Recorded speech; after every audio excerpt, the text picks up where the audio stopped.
Olá a todos, aqui estou eu, Newton C. Braga, para mais um programa no nosso canal de vídeo Trebuchet da Tecnologia.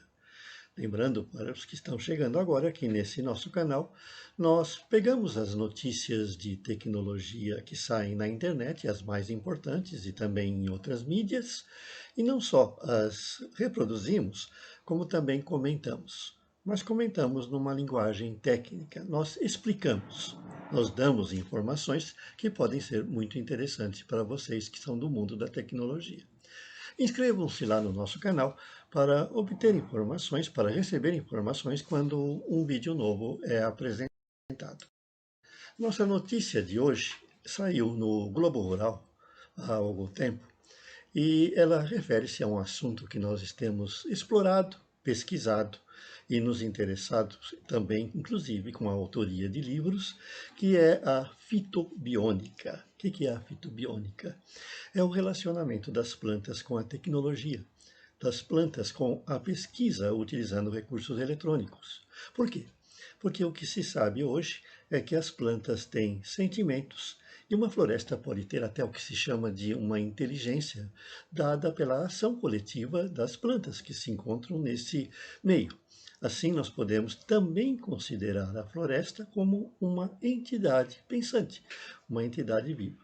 E é justamente isso que os pesquisadores da Faculdade de Agronomia Luiz de Queiroz, da Universidade de São Paulo, lá em Piracicaba, eles descobriram através de experimentos muito interessantes e estão seguindo com uma pesquisa que pode nos revelar coisas fantásticas, que lá nos anos 60 já eram suspeitadas. De fato, nos anos 60, eu me interessei pela pesquisa na fitobiônica com o Dr. Max Berezovsky, que ficou, assim, muito entusiasmado com a saída de um livro que até hoje é sucesso.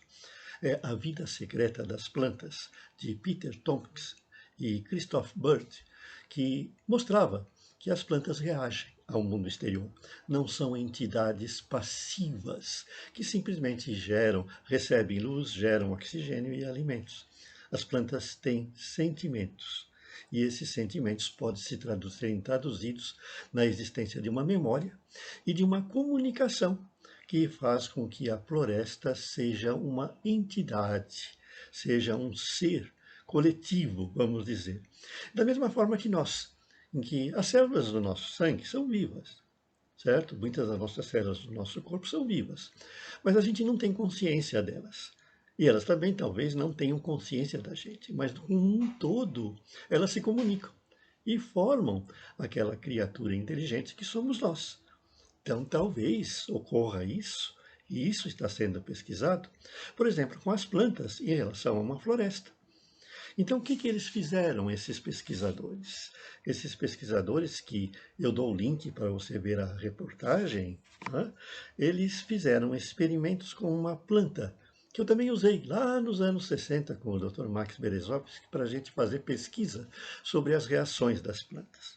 Se você ligar um polígrafo, vocês têm aí no nosso site diversos artigos que tratam desses aparelhos, numa planta, você vai verificar que ele fornece sinais que indicam que a planta está reagindo a estímulos externos. Por exemplo, luz, quando você toca numa folha de uma planta, quando você abre uma porta do local em que ela está, indicando que, na realidade, elas possuem, vamos dizer, um certo, não sentimento, mas órgãos sensoriais, e com isso elas podem sentir o ambiente que as cerca e se comunicam. Então, um exemplo, como eu falei, é da sensitiva. Sensitiva é uma plantinha que acho que todo mundo que mora aqui na região sul do Brasil e mesmo no centro-oeste conhece, que quando você toca na folha, ela fecha.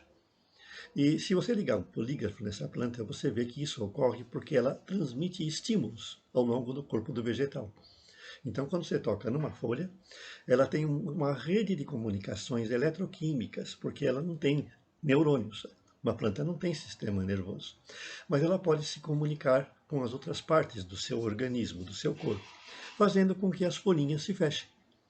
Então vejam que isso mostra uma coisa interessante, que a plantinha tem o quê? Um sistema, vamos dizer, que interage com o meio ambiente. O que o pesquisador Gabriel Daneluzzi fez foi uma experiência muito interessante. Ele pegou vários vasinhos com uma planta desse tipo, uma sensitiva, né?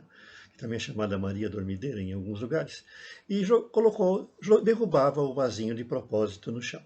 Então a planta fechava suas forças reagindo ao impacto. Ele notou que se ele repetisse a experiência diversas vezes, a planta aprendia que aquela queda não era prejudicial à sua integridade, e ela não fechava mais as plantas. Em outras palavras, ele notou que a planta tinha uma memória. Ela memorizava a experiência. Né? E hoje eles estão pesquisando o que talvez seria reações e relações de comunicação entre as plantas de uma floresta. Por exemplo, uma coisa muito interessante é que vários vegetais que estão numa floresta podem se comunicar através das raízes. Então, um pode informar o outro quando um predador está se aproximando para que ele se proteja. Como é que as plantas se protegem? Elas podem, nesse momento, por exemplo, secretar substâncias venenosas, e assim o predador não vai comer as suas folhas.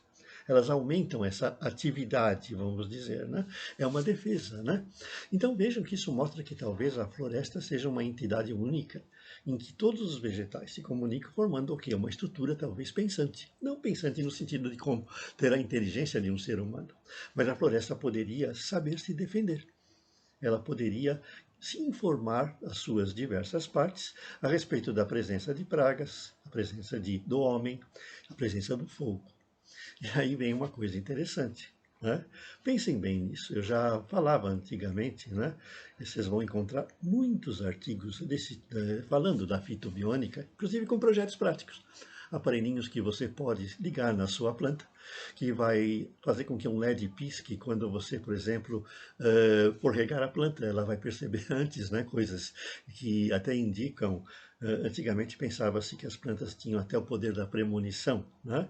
Mas o interessante é que talvez, quem sabe no futuro, não sei, o homem tenha consciência que quando ele está queimando uma floresta, quando ele está desmatando, ele não está, certo, simplesmente removendo vegetais isolados, criaturas independentes, né, que não têm reação nenhuma. Ele pode estar removendo partes de uma criatura maior, uma criatura pensante. E essa criatura pode se defender. E a gente já tem exemplos disso. Imaginem a seguinte possibilidade. Já se verificou através de pesquisas que quando uma floresta é atacada por pragas, os vegetais em conjunto podem se defender criando mecanismos de defesa. Quais seriam esses mecanismos de defesa? Por exemplo, se a erva é daninha, eles podem criar substâncias tóxicas em suas raízes, em suas folhas, que combatam o ataque desses vegetais. E eles podem fazer isso em conjunto. Vai que de repente, sem saber, os nossos desmatadores, né, queimam um pedaço da floresta e estão achando que a floresta não está sensível a isso.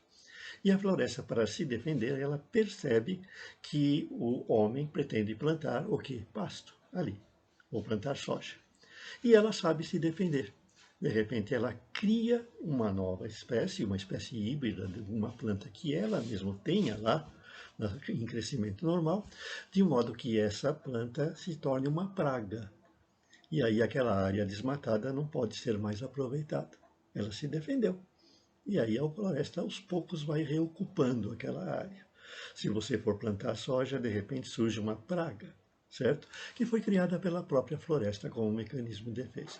Se você vai plantar um pasto, de repente surge uma praga e impede que a grama, certo, que o capim cresça, tornando-se o quê? Improdutivo, aquilo para você querer colocar o gado.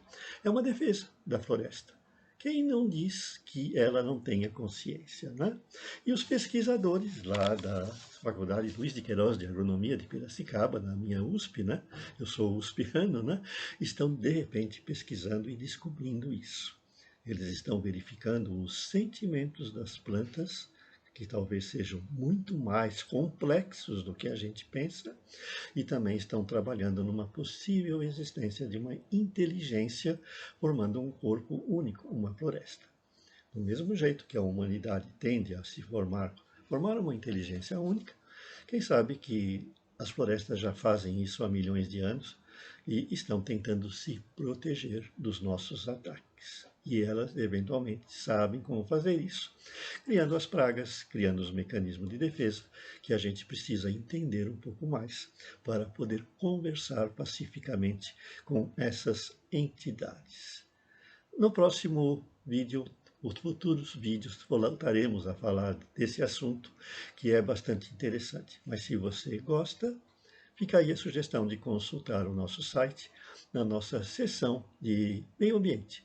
Lá vocês vão ter diversos artigos sobre fitobiônica, vocês vão ter projetos práticos que, se você gosta, pode até improvisar aí um polígrafo para colocar na sua plantinha e coisas semelhantes. Até mais!